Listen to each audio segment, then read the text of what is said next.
Hey guys, how's it going? Culprit here, and I'm bringing you a new video today, focusing on the gun changes in the next patch. This is a conquest on Metro. I'm starting from the, I believe it's a Russian side. We do have the advantage. I believe it's a 24-man server. I'm not 100% sure. I'll have to check next time the scoreboard comes up. I actually had a halfway decent game. I had a bunch of stupid deaths, but we jumped out to a big lead, and then somehow we were not able to hold it. I mean, those swings do happen on Metro, but if I had just a little bit of help, I think it would have been a pretty easy win. But you can just enjoy that. That's in the background for you while I talk about some of the weapons. I'm not going to go into like extreme detail on every gun change and there's just too many. And frankly, your head starts to spin as you read them. They're really hard to make sense because they're adding this and taking that away and keeping that the same, but then changing it on all separate guns. It's just too much. So I wanted to go with a different format, basically giving you some guns that I want to make sure you check out. Guns personally that I'm going to be checking out that first day. And certainly that first week I'm going to play them. And some of them are guns that aren't used very often, at least by myself right now. And I'm also going to talk about a couple guns that you're probably just going to store away and put away. I really believe that they're going to get the ban hammer pretty good, or the nerf hammer, I'm sorry. Or at least they're just going to be wedged into a very small role.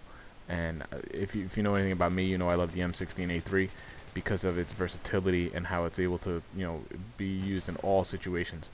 I don't often use a gun that is only used, I'm very rarely will I run around with a PDW or something like that where you can only use it at a very short range, because I vary my playstyle on what the situation calls for.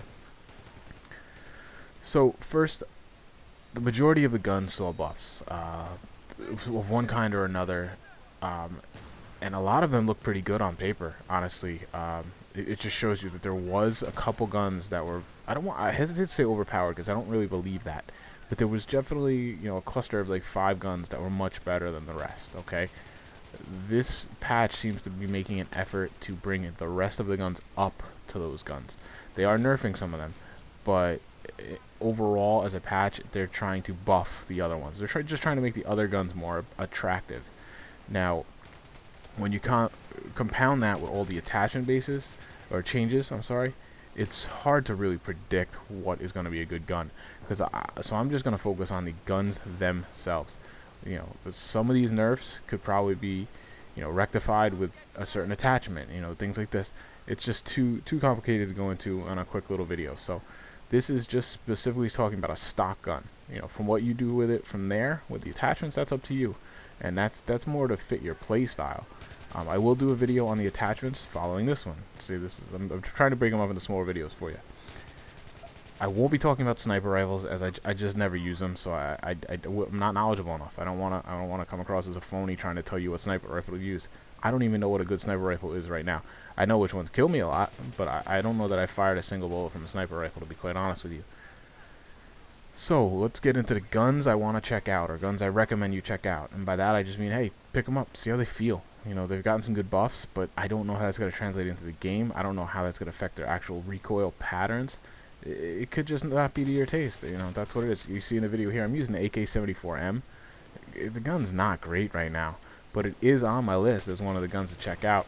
And that's because they've reduced the initial and vertical recoil. Basically what I think they're doing is they're trying to make this more akin to the M16A3. Why not? It's the Russian counterpart. It's going to be a good, versatile weapon. Can handle all kinds of different scenarios. It's a slower firing AR, so it is more controllable. As long as they lessen that initial kick. I don't do that great with it. I don't do that bad either. I mean, I'm not very used to it. I didn't really have anything unlocked, so considering that, it wasn't that bad for this video.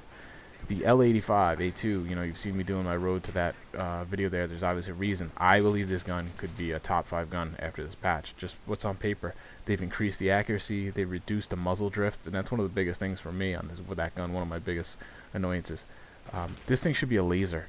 It's still gonna lack in those close quarter gunfights, but to me that's okay for an AR. I'm not carrying an AR to really be running and gunning necessarily. I want it to be able to do that when I need it to, but those aren't the engagements I'm looking for.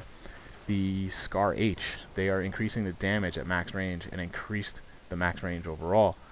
Basically what they're doing, it seems to me, is they're changing it back to how it was at release. And if you remember, folks, at release the Scar H was all you saw on an engineer. Now granted, that was probably because a lot of people weren't leveled up yet, but the gun was, the gun was the one that everybody was crying about being OP before. Obviously they over-nerfed it. Now they're bringing it back. They're probably going to try to find some kind of a middle ground, but we'll see.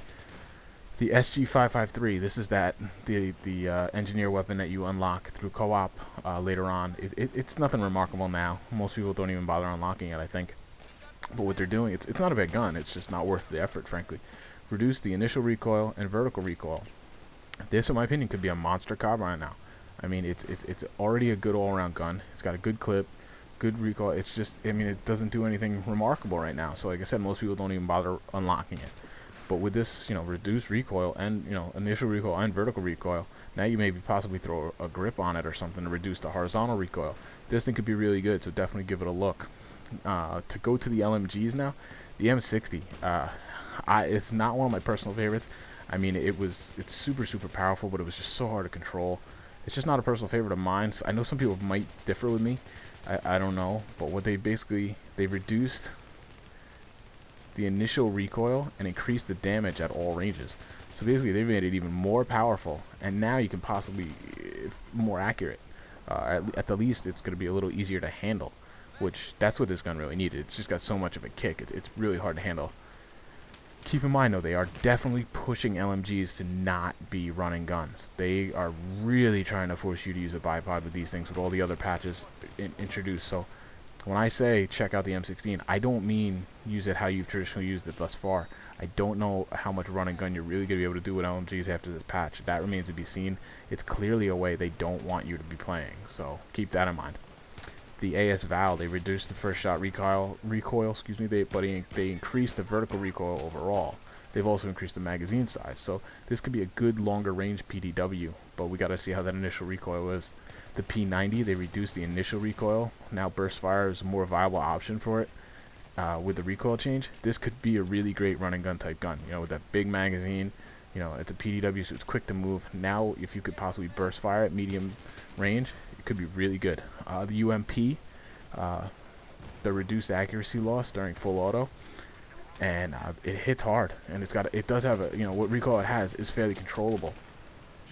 So that'll add to more accuracy. So this could also be a very good close quarters weapon. It's going to have a lot of speed. It's going to have a controllable recoil, but it's going to pack a punch, and that's what you want, because when you bump into somebody, you need it to take them down.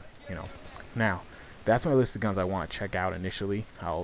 Obviously, I'm probably missing some. These are just more based on my personal style. A few guns saw nerfs, and the ones that did, they were pretty significant on paper. Like I said, it looks like they're trying to bring the top echelon of 4 or 5 guns down a little notch, and they're buffing all the rest to catch them up. So, attachments, like I said, might be able to overcome some of the sting of these nerfs, but I really don't think so. So, these guns are probably guns if you want to get some service stars or whatever with them, try to get them now, because they might be really annoying later. I'm going to start off with the AEK. They increase the initial recoil. They reduce the aimed accuracy. This is clearly they are wedging this thing into a close range assault rifle. This is it's basically a larger carbine. It's got that super high fire rate, but it's going to be much harder to control, and it's going to be a lot less accurate, at least at range. The FAMAS, they've reduced the magazine to 25, so you couple that fire rate with a reduced magazine, it could be a lot of trouble. The FAMAS never worked the same across all the consoles. That's why you see, if you jump on Xbox, you're like, oh my god, this weapon's great. If you go into PC, and it doesn't control the same way. I didn't even know this until recently, frankly. It makes a lot of sense to me now, because I'm really good with it on the Xbox, but I don't like it on the PC. I thought it was just because of the mouse or whatnot, but it's not. It's actually kind of a different gun because of how they patched everything. It will be the same on all platforms now, and I believe it's going to be more like the PC version, and it's really just going to be a spray and pray, close quarters type gun. It is going to fail at range. Again, it's wedged into the close quarters range. It'll be fine for that role, absolutely, but there'll probably be better options, especially for FAMAS now that they're reducing that to 25 rounds. With that rate of fire and that small magazine, no way for me. I probably won't touch it. Because you'll never get that second kill. Okay, that's the problem there. And the M240B for the LMGs, they added initial recoil. It's the fast firing with substantial muzzle kick and drift, so it's going to be very difficult to control. I don't like the sounds of it, so I'm probably going to be putting that one down. I don't use that one much anyway. So those are the 3 right off the top of my head that I see probably going to mothballs. Excuse me. There's just a little. This is my impression of the gun patch. There is a lot of changes you can see for yourself. So I encourage you to make up your own mind. Try them out yourself. I'm gonna do that. You'll see other videos to come once the patch finally gets here, my thoughts and whatnot. But you know, start thinking about some of these and give them a shot. I'd love to hear what you think. Have I missed any? Do you think any? You know, there's certain guns that are going to stay the same. The M16A3 is going to stay the same. The M416 is staying the same. The MG36 is roughly the same. I'm forgetting some, obviously. The G336, I believe. There's certain guns in each class that they decided were basically the base gun, and they're leaving them the same for the most part. The Cage 2002 is staying the same. So you'll still have the old standbys. These are just the new ones that we're looking at now. So give them some thought. Check them out when the patch finally hits, and let me know what you think. All right, guys. Remember, comment, rate, subscribe. Really helps me out. I appreciate it. And I will talk